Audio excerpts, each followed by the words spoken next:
Kieran from healthisthappiness.com here. Today's recipe is going to be sun-dried tomato and basil hummus. So classic Lebanese dish, hummus with a little Italian twist, sun-dried tomatoes, basil, two flavors, two ingredients that I absolutely love. And hummus being one of my favorite snacks, something I love to keep in the fridge all the time. Nothing crazy about this recipe, your basic hummus recipe, basic hummus ingredients, chickpeas, tahini, lemon juice, garlic, olive oil, and then you add the twist at the end. Hummus is great, there's a million different things you can do with it, different flavors you can add. So today I'm going to show you one that I like to do. So I'm going to use 2 cups of chickpeas. I just used a can, it's like the regular size can, 540 milliliters. If you have the time, think ahead, soak your chickpeas, cook them.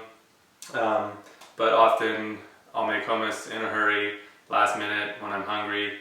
So I do always have cans on hand. So I always start with my chickpeas in the food processor. So I'm using food processor, my Cuisinart Elite.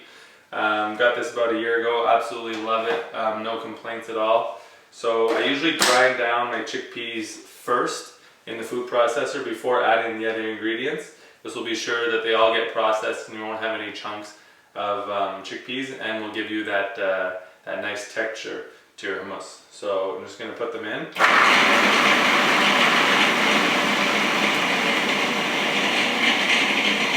So this is what's going to happen. It's going to process a bit and then it's going to kind of stop. Okay, so the process you're going to have to do is wipe down the sides with the spatula and do it again. So I'm going to keep going like this for a few minutes, let it process, and eventually it's all going to be processed. Start it, wipe down the sides, and so on. So now I've done this a few times, and so probably like 4 or 5 times, and so it's been going probably for almost a minute. But now once it's processed, see, it'll just keep going, it's not going to get stuck, so you can just let it run like that for a little bit. Okay, so once you process your chickpeas, you should be like have a nice little paste.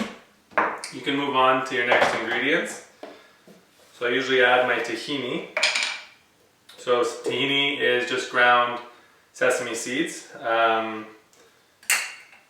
use about a 1/4 cup, I would say, for 2 cups of chickpeas.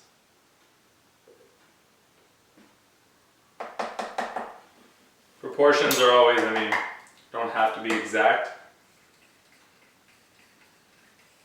So get all the tahini in there. For this recipe, I often like to use roasted garlic, but right now I didn't have any roasted garlic. I didn't have time to roast the garlic ahead of time. It takes about 40-50 minutes to really get it nice and soft, the roasted garlic. So I'm just going to use a couple cloves of garlic that I've chopped up here. To roast the garlic, just like wrap it, cut the tops off of the garlic cloves and drizzle with olive oil, wrap it in foil, pop it in the oven, comes out delicious. We'll just add another depth of flavor to this hummus recipe. So 2 cloves of garlic, lemon juice.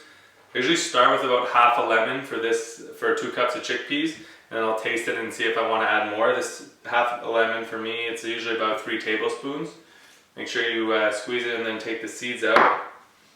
Olive oil, I love olive oil. I'll usually add about 1/3 of a cup, which, I mean, if you're wanting to really reduce the calories of this recipe, you can definitely add less and use more water. I often add some water just depending on the consistency I want in my hummus, if I want it creamier or a bit thicker.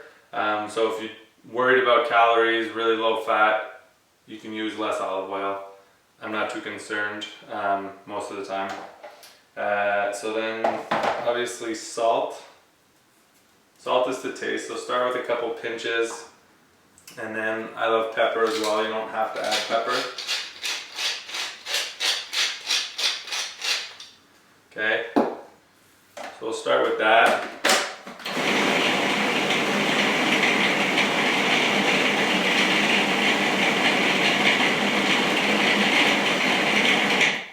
Process that a little bit. Check out the consistency. So often when I make hummus, I'll make it really creamy, but the other day I was at a restaurant in Montreal, here in Montreal, called Omnivore, and the hummus was a thick paste, which is I think the more traditional way hummus is served in Lebanon.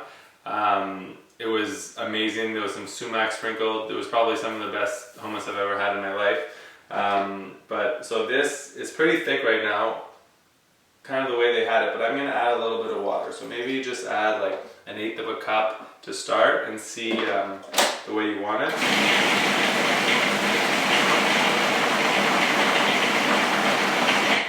And then you can add more as you go. See, just that, it's pretty good. If you're going to serve the hummus right away, you'll need less liquid, but if you're going to put it in the fridge, and then when you're eating it later, you'll see it'll thicken up a lot. So just keep that in mind. So before you add your sun-dried tomatoes and your basil, I'm going to taste this and see if it's where I want it to be. Pretty good. Like I said, I love lemon. So, definitely taste the garlic. So if you're a fan of really lemony stuff, get the seeds out here. I'm going to go crazy and add a whole other half lemon. Process that some more. A little bit more salt. Drizzle more of olive oil.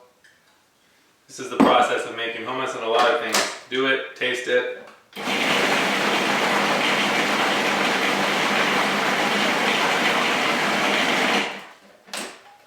Beautiful. Okay, so now I've already chopped up my sun-dried tomatoes. I have about 1/3 of a cup. And I have a couple sprigs, like 10 basil leaves, it's up to you really. I've chopped them up already. I don't want to process them so it's pureed. I want like some chunks of sun-dried tomatoes. So I'm going to add them in now. I'm going to just tear up my basil leaves. Get them in.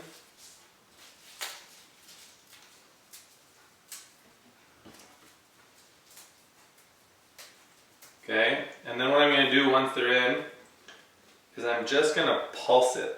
So I don't want to puree them, just kind of mix them in. Maybe break a few of them up a little bit.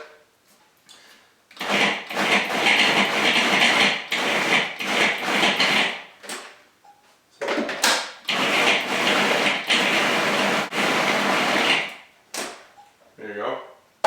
So if you want to add some more sun-dried tomatoes, you can, depends. If you want to puree them, you can. You can also serve it with a little sun-dried tomatoes sprinkled on top, like some chopped ones. So then you're just going to put that in a little serving bowl here. And serve that. Often I'll just like drizzle a little olive oil on top, and if you have some chickpeas left over, I didn't keep any, but I'll just add them on top, some whole chickpeas when I serve it. Like I said, you can also sprinkle some more sun-dried tomatoes just if you want to make a nice presentation. So there you go, sun-dried tomato basil hummus. I'll even maybe just like rip up some more basil leaves here, put it on top, just to make it look nice. So super easy recipe. You can leave out the sun-dried tomatoes and basil if you just want a more classic hummus. You saw what I did. Some people like to add other herbs, you know, fresh cilantro, cumin. If you want to make it spicy, add some cayenne pepper, whatever type of heat you like. So there you go, sun-dried tomato basil hummus. Hope you guys like it. Give it a try. Super Bowl is coming up. Great recipe to serve to a gang of people. Great healthy Super Bowl recipe instead of all the traditional high-fat foods. Serve this with some carrots, some thin zucchini slices, all types of veggies, some pita bread.